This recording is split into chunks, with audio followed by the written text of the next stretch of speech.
Edna's Restaurant. Edna's Restaurant sat on Central Avenue in South Los Angeles, a modest storefront where Edna Lewis Stewart served soul food that made you feel like you were eating at your grandmother's house.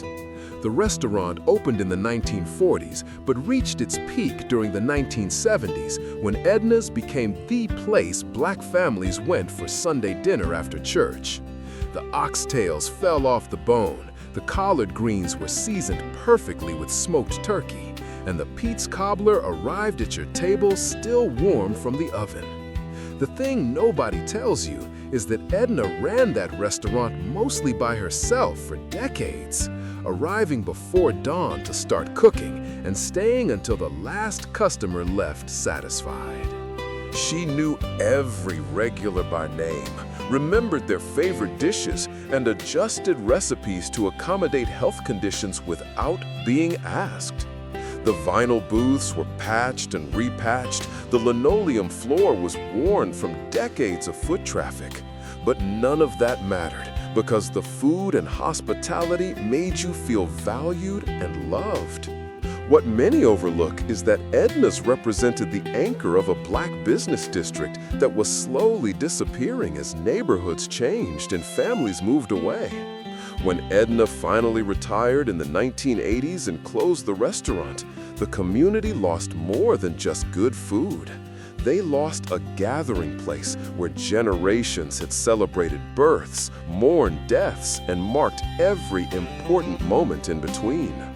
Today, the building houses a completely different business, and most people walking past have no idea that one of South LA's most beloved soul food restaurants once operated there, feeding the community with portions as generous as the love Edna poured into every dish.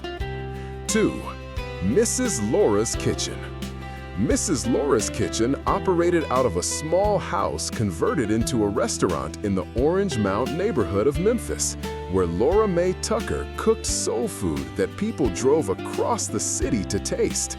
The restaurant had no advertising, no fancy sign, just word of mouth that spread through Black Memphis like wildfire. You entered through what had been the front door of a home, walked through a small dining room with mismatched tables and chairs, and ordered from whatever Mrs. Laura had cooked that day. The thing nobody tells you is that Mrs. Laura didn't have a menu in the traditional sense.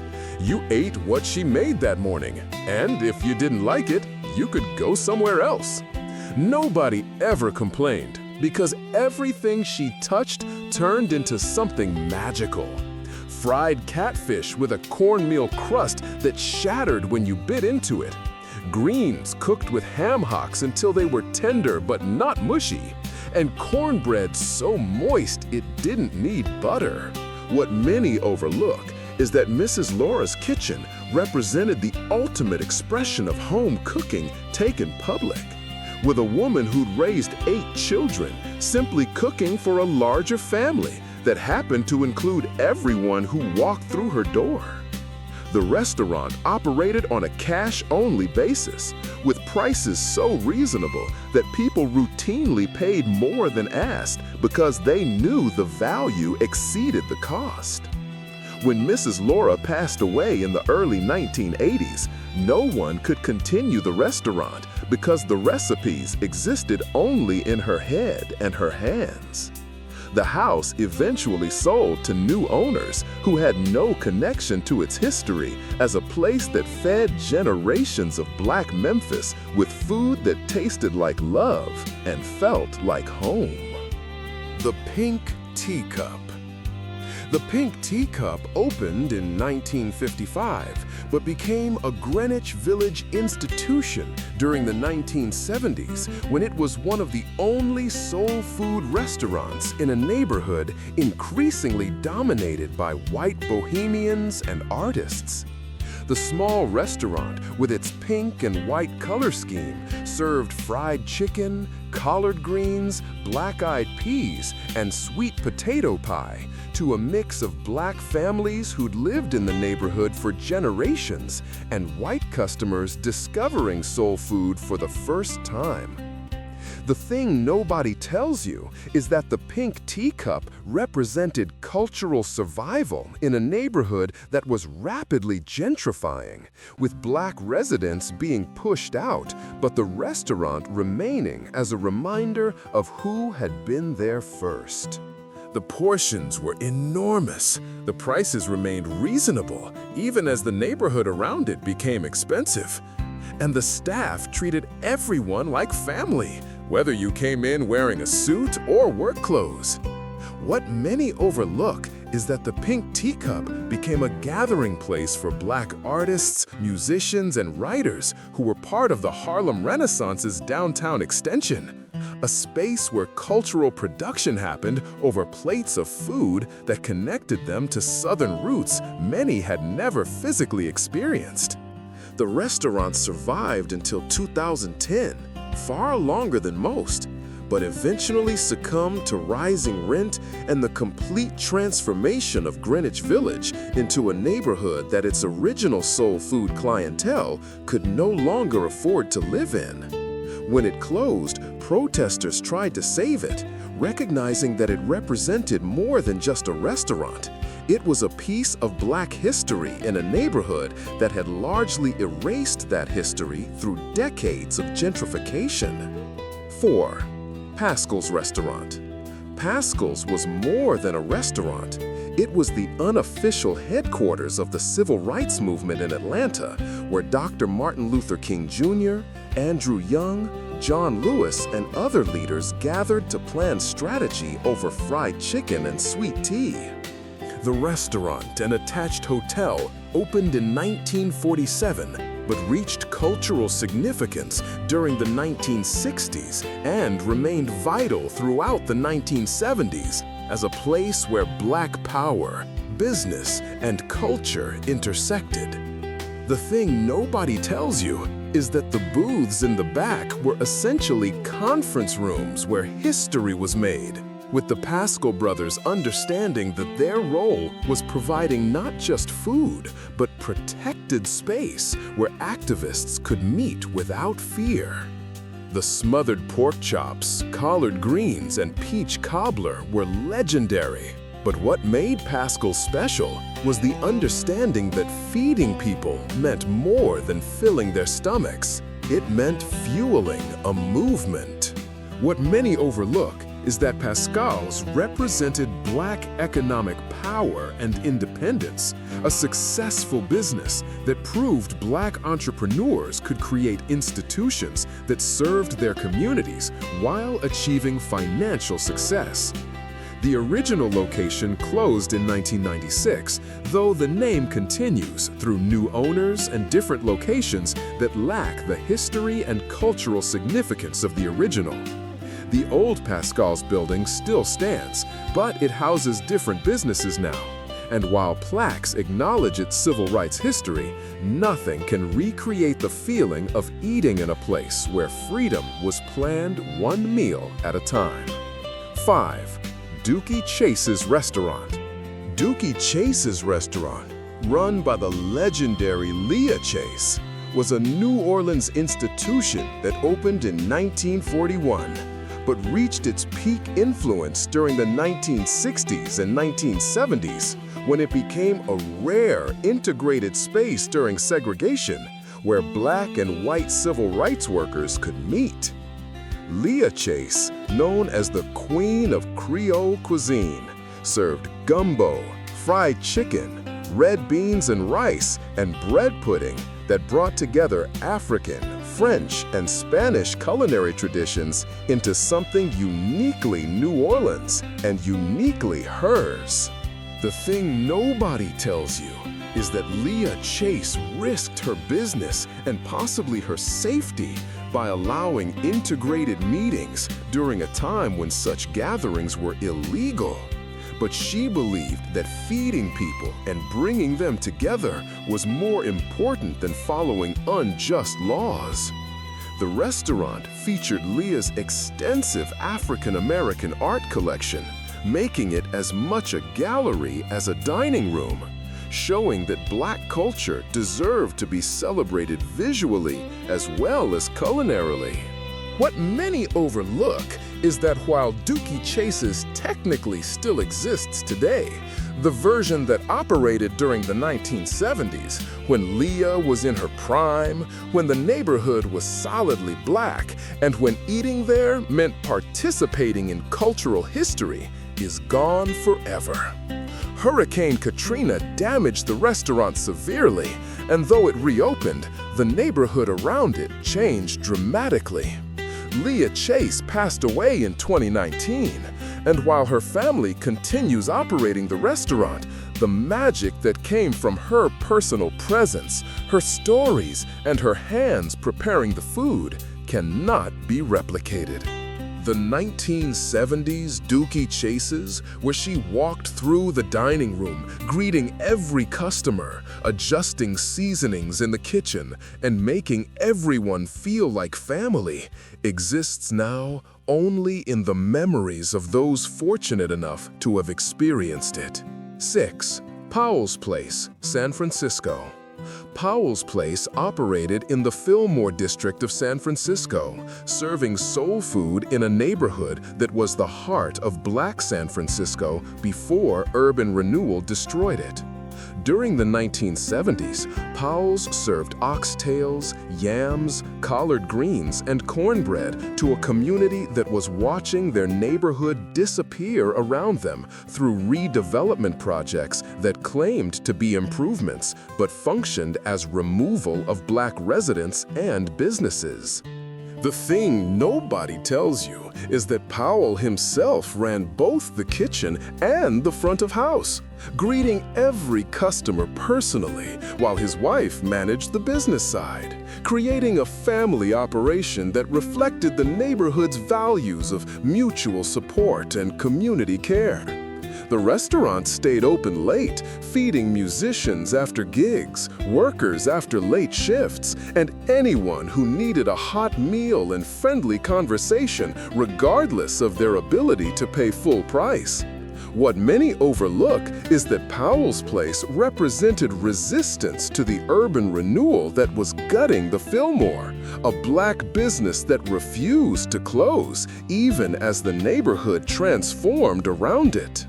But eventually, rising rents and declining customer base as the community was displaced made continuing impossible. When Powell's closed in the late 1970s, it was one more casualty of urban renewal's destruction of Black neighborhoods, with the building eventually demolished to make way for development that brought new residents with no connection to the community that had existed before. Today, the Fillmore bears little resemblance to the vibrant Black cultural district it was during the 1970s, and Powell's Place exists only in the memories of those who ate there and in the broader story of how urban renewal destroyed Black business districts across America. Sylvia's original Harlem location before expansion. Before Sylvia's became a Harlem institution with tour buses stopping outside and celebrity photos covering the walls, it was a small, intimate restaurant on Lenox Avenue where Sylvia Woods served soul food to neighbors who became friends and friends who became family. During the 1970s, the original location was modest, with tables so close together you could hear your neighbors' conversations. And Sylvia herself worked every shift, greeting customers, taking orders, and making sure everyone left satisfied.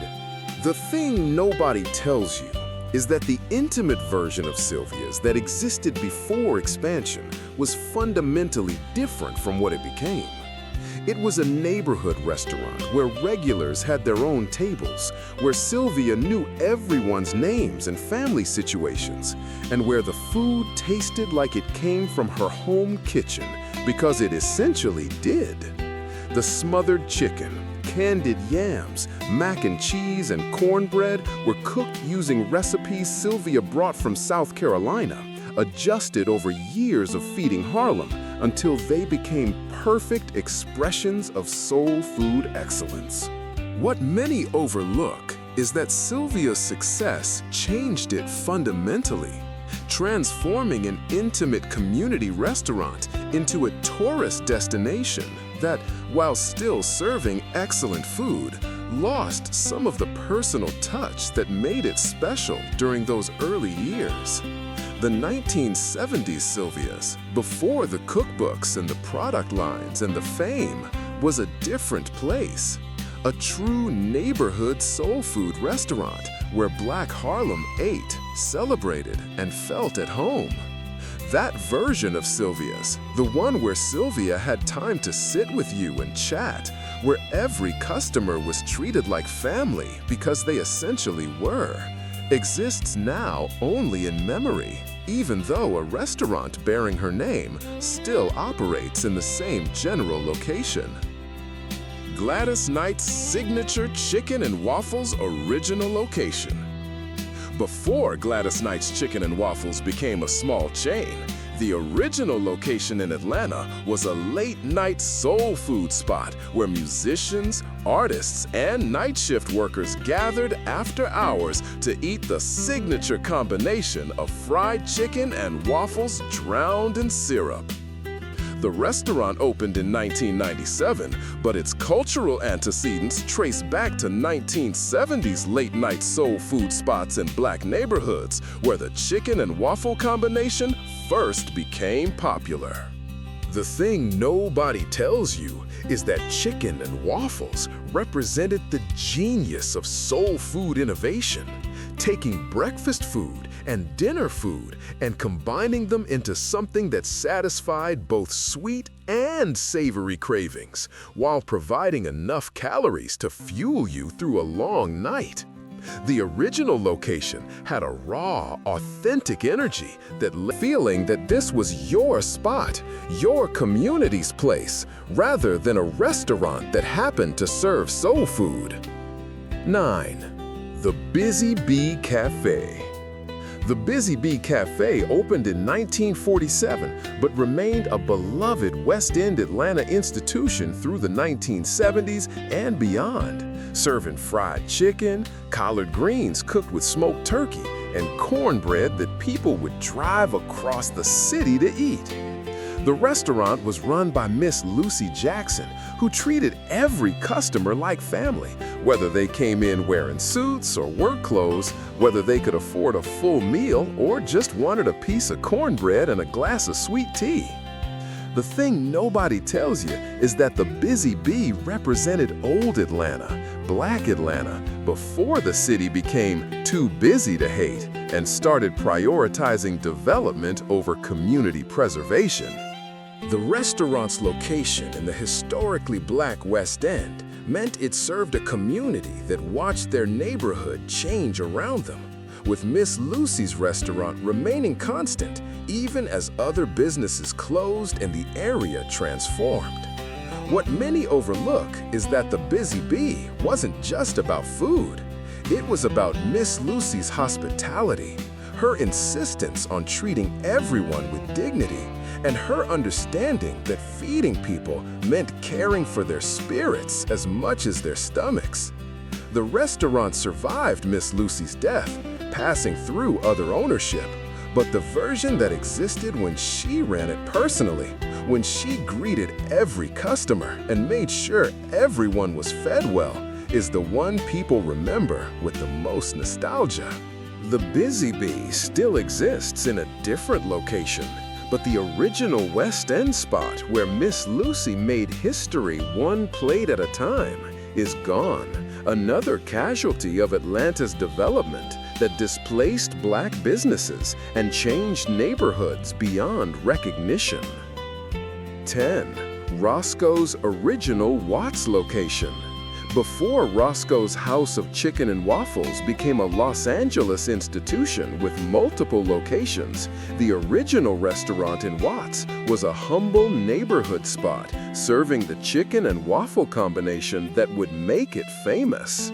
Opened in 1975, the Watts location operated during a time when the neighborhood was still recovering from the 1965 uprising, with Black residents trying to rebuild community institutions that had been destroyed or neglected. The thing nobody tells you is that Roscoe's represented hope and entrepreneurship in a neighborhood that mainstream Los Angeles had written off, with Roscoe proving that a Black business serving soul food could succeed even in circumstances that seemed impossible. The chicken was fried to perfection with a seasoning blend that people still try to replicate. The waffles were fluffy and golden, and the combination with syrup created the perfect balance of sweet and savory that became the restaurant's signature. What many overlook is that the original Watts location had an authenticity and rawness that later, more polished locations couldn't capture. It was deeply connected to the neighborhood, serving people who lived nearby rather than tourists seeking an experience. When the Watts location eventually closed and Roscoe's became a chain associated more with Hollywood and West LA than with its South Central roots, something essential was lost. The original restaurant represented Black Watts rebuilding itself through entrepreneurship and community support, while the later iterations became soul food for everyone, losing the specific cultural context that made the original special. Represent just a fraction of the thousands that served Black communities during the 1970s and have since closed forever. Each one was unique, featuring its own recipes, its own atmosphere, and its own role in the community it served. But they shared common threads: owners who poured their hearts into feeding people, recipes that connected diners to Southern traditions and family histories, and the understanding that restaurants could be about more than just commerce. They could be community institutions that preserved culture, created gathering spaces, and demonstrated that feeding people well was a form of love and service. The loss of these restaurants means more than the loss of good food. It means the loss of gathering places where communities came together, where civil rights were planned, where celebrations happened, where comfort was found during difficult times, and where cultural traditions were maintained and passed down. The gentrification, urban renewal, rising rents, and changing neighborhoods that closed these restaurants were about more than just real estate. They were about the systematic displacement of Black communities and the destruction of the institutions that served them. These restaurants are gone now, existing only in the memories of those who ate there and in the broader history of how soul food sustained Black communities through migrations, movements, and transformations.